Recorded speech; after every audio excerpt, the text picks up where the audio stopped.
रख हौसला वो मंजर भी आएगा, प्यासे के पास चलकर खुद समंदर भी आएगा।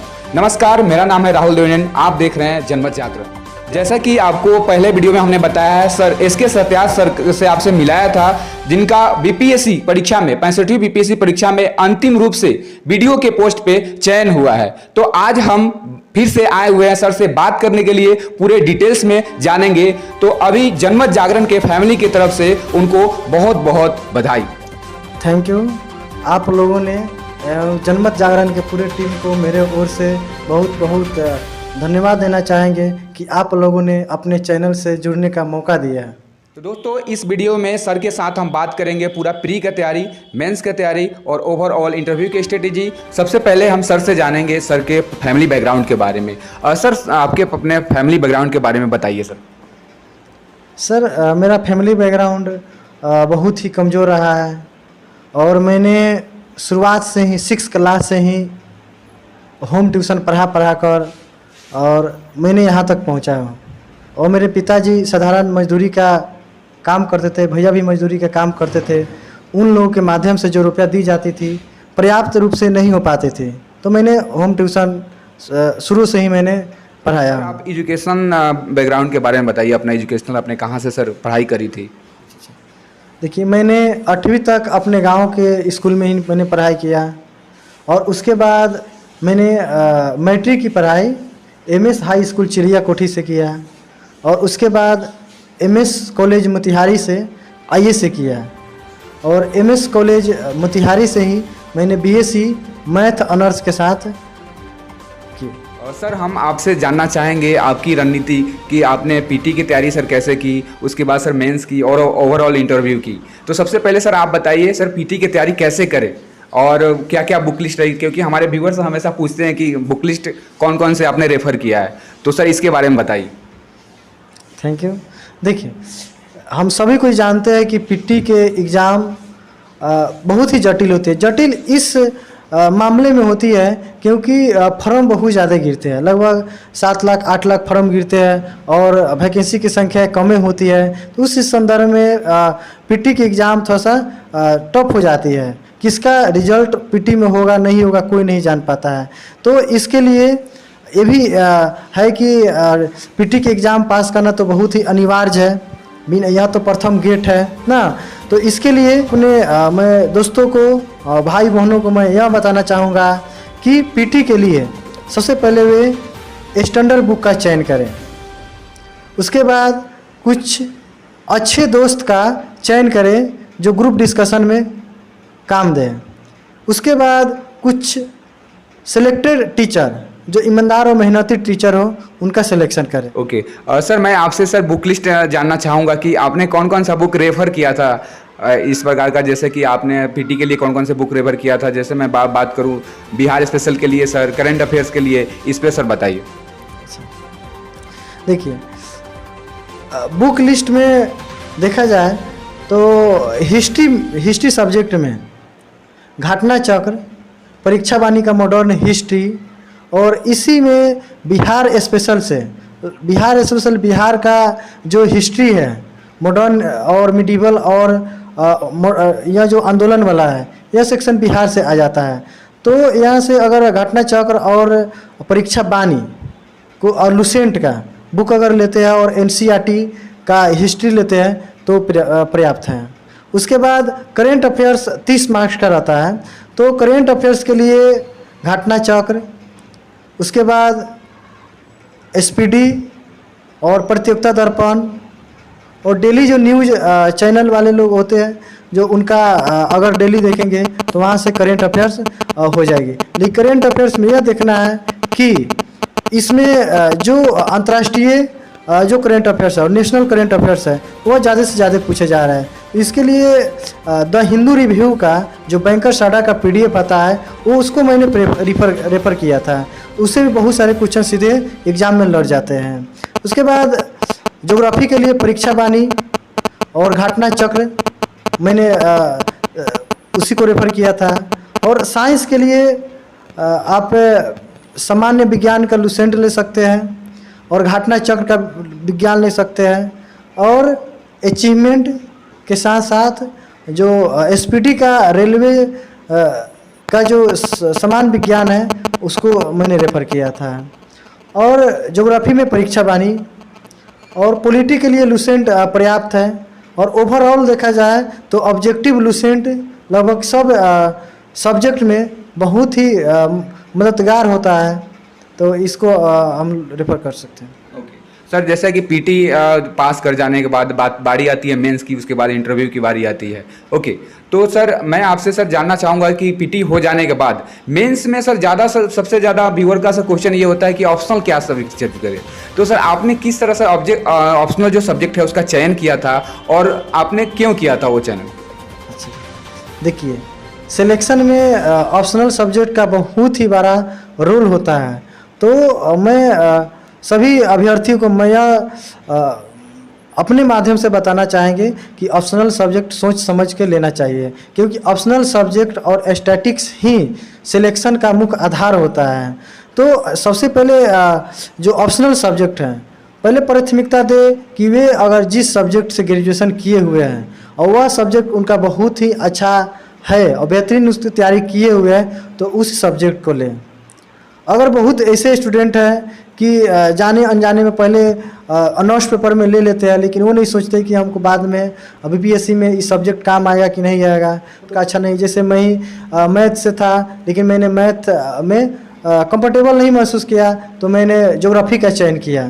तो वे सोच समझ कर ले और देखें कि इसमें बीपीएससी के जो सिलेक्शन का जो मेन बेस है, किस किस सब्जेक्ट में ज़्यादा से ज़्यादा लोगों का सिलेक्शन हो रहा है, वैसे सब्जेक्ट का वे चयन करें और उसी सब्जेक्ट में खूब मेहनत करें, खूब ईमानदारी से उसको इतना नहीं अच्छा से कर ले कि उसको 200 प्लस नंबर आने की गारंटी हो।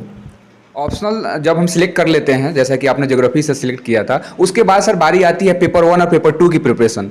तो इसके बारे में सर बताइए, पेपर 1 और पेपर 2 की तैयारी के बारे में। अच्छा, देखिए पेपर 1 में सबसे जो मुख्य रोल अदा करता है वह स्टैटिक्स है। तो सबसे सभी स्टूडेंट्स अभ्यर्थी से मैं आग्रह करूंगा कि वे सबसे ज़्यादा स्टैटिक्स पर फोकस करें, क्योंकि स्टैटिक्स से ही सफलता अंतिम रूप से हम चयन का पा सकते हैं। क्योंकि स्टैटिक्स 72 नंबर की रहती है और अधिक हम लोग मेहनत करेंगे तो 72 में 72 मिल जाएगी। इसके लिए क्या करें कि वे प्रीवियस ईयर का जितना भी क्वेश्चन है वो सारे क्वेश्चन को लगभग 10 से 20 बार वो बहुत ही अच्छा से उसको बना लें। इसके साथ साथ और भी कुछ बुक है, जैसे एल.के. झा सर का बुक है और बी.के. सिंह सर का जो नोट्स है और कुछ अन्य जो बैंक पीओ और कलर का स्टैटिक्स का बुक आते हैं, उनको अगर जो बीपीएससी के क्वेश्चन पूछ रही है उस लेवल के क्वेश्चन को कम से कम प्रैक्टिस करके जाए। उसके बाद देखिए तो आर्ट एंड कल्चर के क्वेश्चन तो एकदम साधारण आते हैं, प्रीवियस ईयर से लड़ जाते हैं। तो उस क्वेश्चन के लिए वे कोशिश करें कि ज़्यादा से ज़्यादा वह राइटिंग प्रैक्टिस करे। उस पर जितना ज़्यादा से ज़्यादा राइटिंग प्रैक्टिस करेंगे, कंटेंट अच्छे अच्छे डालेंगे, उसमें फिगर डायग्राम मैप उसमें डालेंगे तो उसमें अच्छे नंबर निश्चित रूप से मिलेंगे सर। उसके बाद अगर देखा जाए current affairs, sir current affairs में मैंने जहाँ तक बहुत जितने भी जो अच्छे अच्छे स्टैंडर्ड बुक थे वो बुक को लाते थे और उसका जो भी घटनाएं होती थी उसको मैं अपना नोट्स के रूप में अपना नोट्स बना लेते थे। और पर मंथ इसी तरह से क्रॉनिकल, उसके बाद प्रतियोगिता दर्पण हुआ, दृष्टि हुआ और न्यूज़पेपर जो इम्पोर्टेंट खबर होते थे उसको पर डे मैंने उसका नोट्स अपना तैयार करते जाते थे और अपना ही नोट्स अपना बनाकर पढ़ते थे। पेपर 2 की बात करें तो पेपर 2 में साइंस टेक का बहुत ही रोल होता है। तो साइंस टेक को अच्छा से कवरेज करें। कुछ ऐसे चैप्टर है जो सीमित चैप्टर है, वहाँ से क्वेश्चन आते हैं तो उसमें साइंस टेक के कुछ ऐसे शब्दावली है, चाहे साइंस टेक के कुछ ऐसे टर्म है, उस टर्म को निश्चित रूप से उसमें डालें, मैप डालें, डायग्राम डालें और वहाँ से साइंस टेक में अच्छा नंबर मिल सकती है। पॉलिटी के क्वेश्चन अब धीरे धीरे जटिल होती जा रही है, तो उस क्वेश्चन के संदर्भ को देखते हुए पॉलिटी पर विशेष हम लोग को ध्यान देना है। पेपर 2 के और इकोनॉमिक्स और ज्योग्राफी का क्वेश्चन है तो ये करेंट अपडेटेड क्वेश्चन आ रहे हैं, तो इसके लिए भी न्यूज़पेपर और करेंट के जो दृष्टि है या प्रतियोगिता दर्पण है या क्रॉनिकल है उस बुक में भी इकोनॉमिक्स से रिलेटेड बहुत सारे करेंट क्वेश्चन रहते हैं, वहीं से सीधे क्वेश्चन टकरा जाते हैं।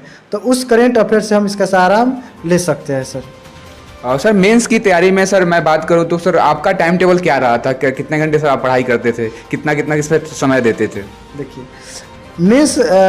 मेंस ही है जिससे बीपीएससी का सिलेक्शन होता है, तो इसमें अधिक से अधिक समय देना ही चाहिए। और इसके लिए मेंस के लिए ज़रूरी है कि मैं अपना व्यू बताना चाहूँगा कि मैंने सभी पेपर 1 और पेपर 2 का और ऑप्शनल साथ साथ सभी को मैं अपने से नोट्स बनाता था।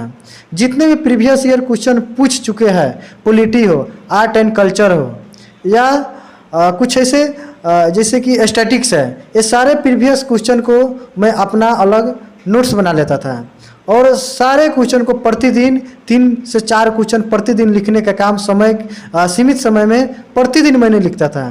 अब कुछ ऐसे जैसे करेंट अफेयर्स है, उसका भी नोट्स बनाकर उसका भी मैं राइटिंग प्रैक्टिस करने का। तो इसमें मेन है सर कि राइटिंग प्रैक्टिस, जितना ज़्यादा राइटिंग प्रैक्टिस हम लोग करेंगे उतना ही वहाँ पे हाथ भी फास्ट चलेगी और कम समय में ज़्यादा से ज़्यादा हम अच्छे अच्छे शब्द को हम उसमें डालेंगे, कंटेंट भी डालेंगे, मैप डायग्राम भी डालना है सर। तो ज़रूरी है कि ज़्यादा से ज़्यादा राइटिंग प्रैक्टिस वह करके जाएँ।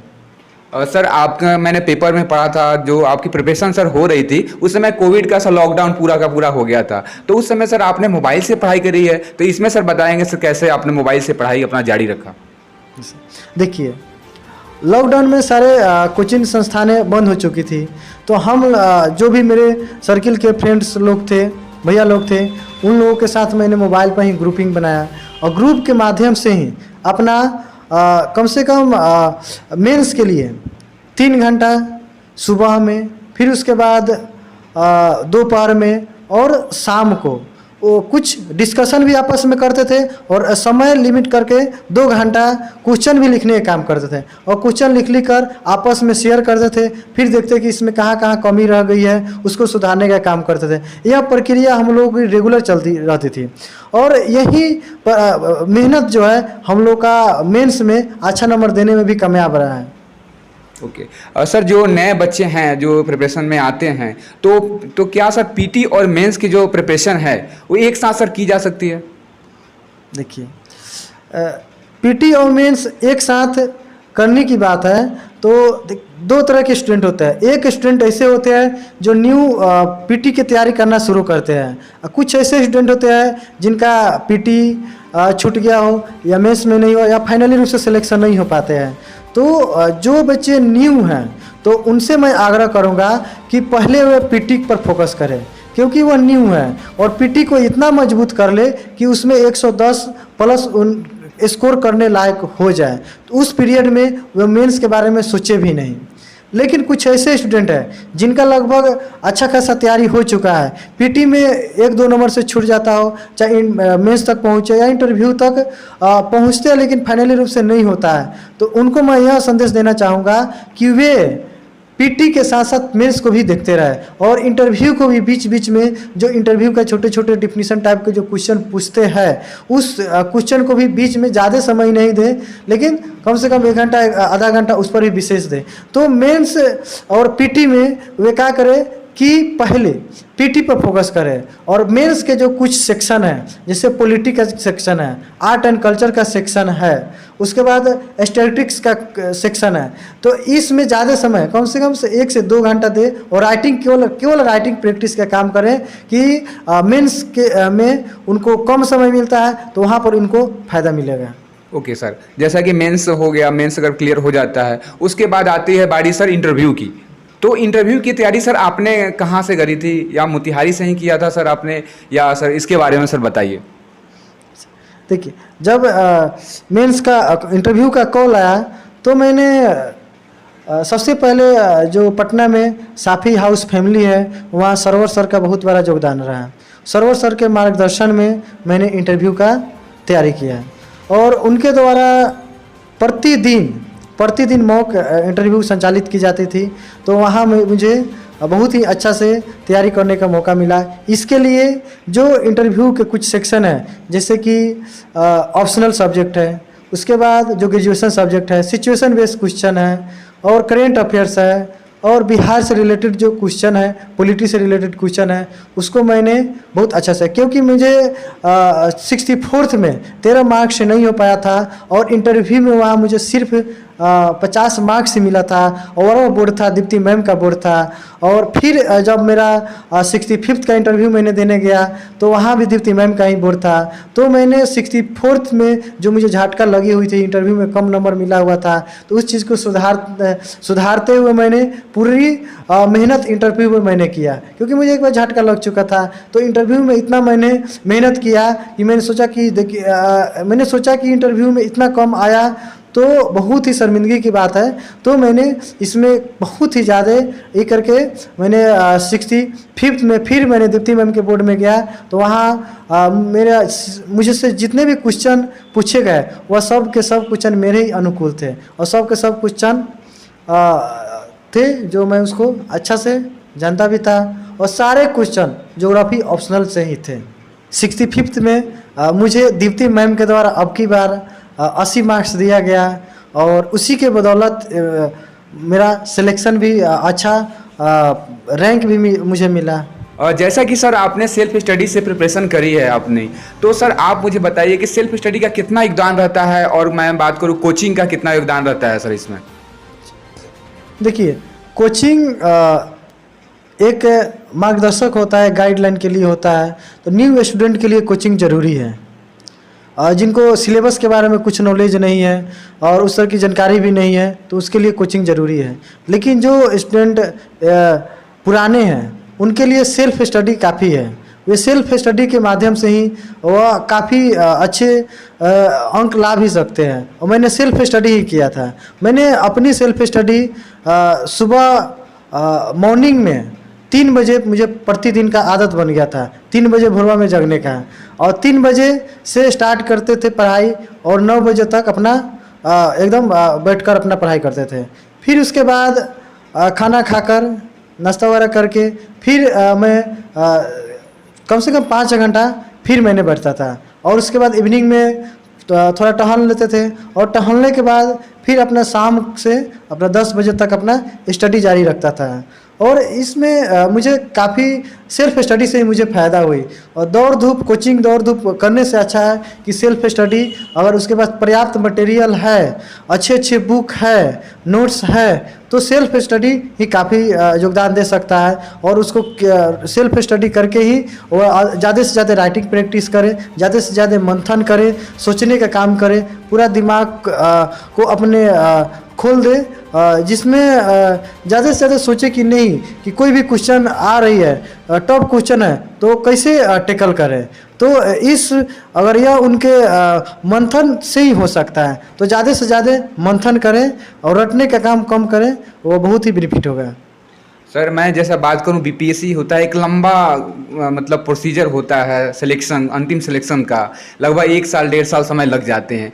तो इस समय कभी कभी लगता है सर कि मतलब नहीं होगा, क्या करें, डिमोटिवेट आदमी हो जाता है, निगेटिव थॉट आते हैं। तो इसमें पॉजिटिव आप कैसे बने रहे? पॉजिटिव के लिए आपने सर क्या क्या किया? देखिए, सिविल सर्विस एक ऐसा एग्ज़ाम है जिसमें काफ़ी अनिश्चितता होती है। कोई भी नहीं जानता है कि मेरा सिलेक्शन होगा कि नहीं होगा ना। इसके लिए वे पेशेंस रखें और अपने खुद मेहनत और लगन पर विश्वास करें कि नहीं, अब की बार मेरी रिजल्ट निश्चित रूप से होगी और होगी ही। और मेहनत करेंगे तो निश्चित रूप से उनकी सफलता होगी ही। और सर जो गरीब विद्यार्थी हैं, गाँव में रहते हैं, तो सर उनके पास उतना पैसा नहीं होता कि वो मतलब बाहर जाके, जैसे कि बात करें पटना दिल्ली जाके तैयारी कर सके, प्रिपरेशन कर सके, तो उनके लिए आप क्या कहना चाहेंगे सर? देखिए, जो गरीब स्टूडेंट हैं वे अपने आप में विश्वास रखें, क्योंकि उनके जीता जागता जो उदाहरण मुझे देख सकते हैं, क्योंकि मैंने भी बहुत ही गरीब फैमिली से होम ट्यूशन पढ़ा कर बाढ़ की समस्याओं से जूझते हुए, तरह तरह के सामाजिक कठिनाइयों को झेलते हुए मैंने यह मुकाम हासिल किया है। तो वे कभी नहीं सोचे कि मैं गरीब हूँ, मैं एक बड़े से बड़े पदाधिकारी नहीं बन सकता हूँ। बस वो अपने अंदर एक हौसला रखे, नहीं हमको एक बड़ा से बड़ा पदाधिकारी बनना है तो गरीबी कुछ नहीं है सर। वे कोशिश करें कि अपने पढ़ाई को को, मेहनत को, ईमानदारी को एक मजबूत पकड़ बनाए, मजबूती रखें और इसके लिए वे अपने जो भी सोर्स हो पैसा का या कोई भी एक छोटा मोटा एक होम ट्यूशन भी पढ़ा सकते हैं, उसका सहारा लेकर वे अपने पढ़ाई को जारी रखें और वे कोशिश करें कि पटना में या दिल्ली में ज़्यादा फी है तो वहाँ उनकी समस्याएं हो सकती है ना, तो वे सेल्फ स्टडी का सहारा लें। सेल्फ स्टडी में वे क्या करें कि जो भी अच्छे अच्छे मार्केट में स्टैंडर्ड बुक है उस बुक को लाए, कुछ अच्छे अच्छे जो नोट्स है उसको लाए, कुछ सीनियर जो पदाधिकारी लोग हैं या जो पहले सफलता पा चुके हैं उनसे गाइडलाइन लें और उसके मदद से वे आसानी से जो है वे मुकाम हासिल कर सकते हैं। वे अपने आप में कमजोरी महसूस नहीं करें कि मैं गरीब हूँ। पढ़ने वाले के लिए भगवान कभी भी कमी नहीं देते हैं, कहीं से न कहीं वो व्यवस्था कर ही देते हैं। और सर जैसा कि आप चंपारण जिला से बिलोंग करते हैं, बापू धाम मोतिहारी से बिलोंग करते हैं, तो सर बच्चों का यहाँ पे क्या है कि अगर मैं बात करूँ तो जैसे ही पीटी निकलता है मेंस के लिए सर उनको पटना जाना पड़ता है, मैक्सिमम लोग पटना या आउट ऑफ अपने सिटी को छोड़ देते हैं, ठीक है। तो वो कल्चर सर डेवलप यहाँ पे नहीं है, आपके हिसाब से क्या लगता है सर, आपको क्या कठिनाइयाँ सर यहाँ पे महसूस हुआ ताकि सर बच्चे के लिए कल्चर डेवलप नहीं हो पा रहा है सिविल सर्विस एग्जामिनेशन के लिए? देखिए, अगर जो बच्चे पीटी पास करते हैं और मोतिहारी में वे सब सारी ऐसी सुविधाएं हैं जो यहाँ से भी रहकर वे मेंस निकाल सकते हैं। बहुत सारे, जैसे मेरा सत्यार्थ जीएस क्लासेस कोचिंग चलता है, यहाँ भी मेंस की तैयारी मैं कराता हूँ और सारे टीचर लोग हैं वे अलग अलग फैकल्टी के टीचर हैं, वे लोग भी तैयारी कराते हैं। तो मोतिहारी में पर्याप्त सुविधाएं हम लोग देते हैं और निश्चित रूप से फ्यूचर में आने वाले, जैसे मेरा रिजल्ट से शुरुआत हुआ तो आने वाले समय में मेरे क्लास के स्टूडेंट लोग भी अब रिजल्ट देना शुरू करेंगे और बहुत सारे स्टूडेंट लोगों का मैंने बिहार एस में भी मैंने रिजल्ट दिया हूँ, बिहार पुलिस में भी रिजल्ट दिया हूँ। अब यहाँ से अब बीपीएससी में रिजल्ट निश्चित रूप से होगी। सर मैंने पेपर में पढ़ा था कि आपने सर एक नया इनिशिएटिव स्टार्ट किया है सर, सुपर 30 के नाम से, ऐसा कुछ, तो इसके बारे में सर थोड़ा सा हमें बताया जाए सर। सॉरी सर, देखिए, पूर्वी चंपारण के माननीय जिला अधिकारी श्री शीर्षत कपिल महोदय के द्वारा यहाँ पे SC ST के गरीब बच्चे जो पढ़ने के लिए मोतिहारी में डेरा लेकर नहीं पढ़ सकते हैं, उन लोगों को प्रतियोगिता परीक्षा के आधार पर टॉप 30 परीक्षा का आयोजन किया गया है। उसमें वैसे 30 स्टूडेंट का सिलेक्शन हुआ है, जो 250 बच्चे की परीक्षा हुई, उसमें टॉप 30 में रहे हैं, यानी कि सबसे मैक्सिमम अंक रहे हैं उन लोगों का वहाँ पे क्लासेस संचालित होती है। उस क्लासेज में मुझे इंटरव्यू के माध्यम से जिलाधिकारी महोदय के द्वारा ज्योग्राफी और करेंट अफेयर बिहार स्पेशल पढ़ाने की जिम्मेवारी दी गई और मैं वहाँ वर्तमान में अभी करेंट अफेयर ज्योग्राफी और पढ़ा रहे हैं। और मेरा जब सिलेक्शन हुआ तो जिला अधिकारी महोदय मेरे सिलेक्शन से बहुत खुश हुए, क्योंकि वे जिस संस्थान के जो बीपीएससी कि फाइनली रिजल्ट के लिए उन्होंने खड़ा किया और वह रिजल्ट अगर टीचर के द्वारा ही, फैकल्टी के द्वारा ही दी जाती है तो बहुत ही वे खुशी महसूस किए। और लग रहा है कि यह जो टॉप 30 है वो आने वाले समय में एक बहुत ही लगभग 300 स्टूडेंटों का हम लोग रिजल्ट फाइनली रूप से देने वाले हैं। यह निश्चित रूप से फाइनली रूप से रिजल्ट भी होगा, उस पर हम लोग बहुत ही मेहनत कर रहे हैं और जो भी टीचर उसमें फैकल्टी लोग हैं वो भी सब के सब बीपीएससी में सेलेक्टेड है। उन लोगों के द्वारा मार्गदर्शन दिया जा रहा है, कभी कभी जिलाधिकारी के द्वारा, कभी कभी एडीएम साहब के द्वारा भी क्लासेस में ली जाती है। इसलिए वहाँ से निश्चित रूप से 300 का 300 लोग का सिलेक्शन आने वाले 67 की परीक्षा में निश्चित रूप से होगी। मैंने इसके सत्यार्थ सर से पूरा का पूरा बात किया और जाना उनकी स्ट्रेटेजी को, उन्होंने बहुत अच्छे तरह से आपको बताया है हर एक चीज़ के बारे में, ठीक है। तो हम यहाँ पे बहुत बहुत धन्यवाद देना चाहेंगे इसके सत्यार्थ सर का, जनमत जागरण की तरफ से बहुत बहुत धन्यवाद सर। Thank you. लास्ट में मैं आपसे यह कहना चाहूँगा कि भरोसा अगर ईश्वर पे है तो आपके नसीब में लिखा है वही पाओगे। भरोसा अगर खुद पे है तो ईश्वर भी तकदीर वैसा ही लिखेगा जैसा कि आप चाहोगे। दोस्तों अगर इस इंटरव्यू से कोई भी क्वेरी है आपको तो कमेंट बॉक्स में हमें बताएं, और आपसे मैं रिक्वेस्ट करना चाहता हूं हमारे चैनल को लाइक करें, सब्सक्राइब करें और ज़्यादा से ज़्यादा शेयर करें, ताकि और से बहुत से बच्चे को हेल्प मिल सके, उनको अच्छा गाइडेंस मिल सके। धन्यवाद।